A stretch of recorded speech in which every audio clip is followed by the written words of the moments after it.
telling someone, and they asked me, would you repeat that again? I was interested in going into broadcasting. I'm adopted. And that was my key out. I wanted to make my mama proud of me. I was very much appreciative of what she's done for my brother and sister and I. And that was my way out.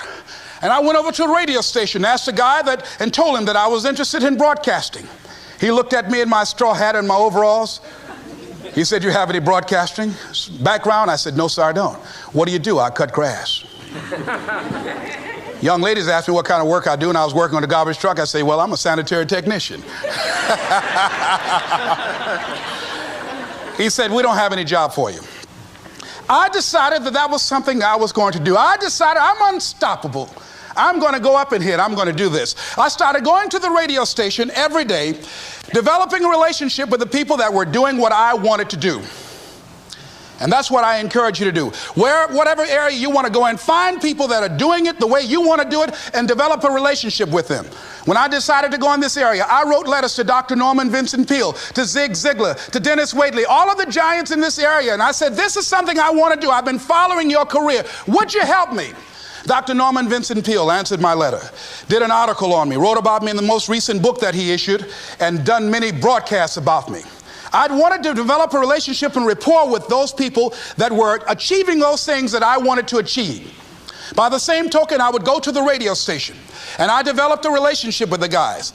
And they used me as an errand boy when they needed some food or someone to go pick up the entertainers that came into town. Temptation singing My Girl, Jerry Butler singing For Your Precious Love, Sam Cooke singing Darling You Send Me. I would pick up the entertainers at the airport and driving around in the disc jockeys, big Cadillacs. Didn't have any driver's license, but I was acting like I had some.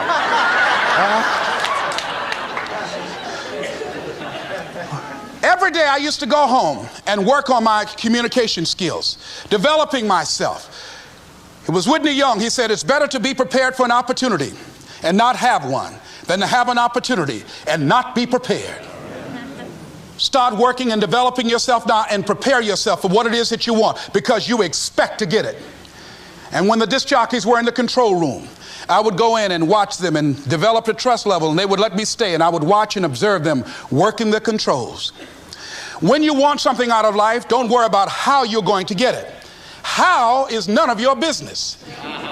The most difficult thing it is to hold the vision. It's to hold the vision. So there I was at the radio station. A guy was on the air and he started to drink by the name of Rock. I was outside the window looking at him and watching. Hungry and ready, saying, drink, Rock, drink. Pretty soon the phone rang. It was the general manager. I said, hello? He said, Les, this is Mr. Klein. I said, I know. He said, Rock can't finish his program. He's slurring his words. I said, I know. Can you work the controls until one of the other disc jockeys come in? Would you call them? I said, yes, sir. I hung the phone up. I said, now he must think I'm crazy. I called my mama and my girlfriend Cassandra, said, y'all come out on the front porch and turn up the radio. I'm about to come on the air.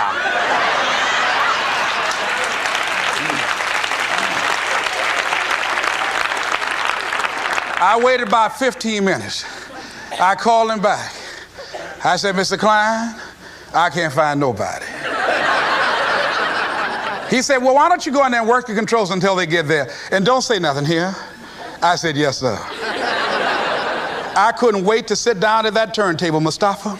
I said, look out, this is me, LB, Triple P, Les Brown, your platter playing Papa. There were none before me and there will be none after me. Therefore, that makes me the one and only. Young and single and love to mingle, certified, bona fide, indubitably qualified to bring you satisfaction and a whole lot of action. Look out, baby, I'm your love man. I was hungry.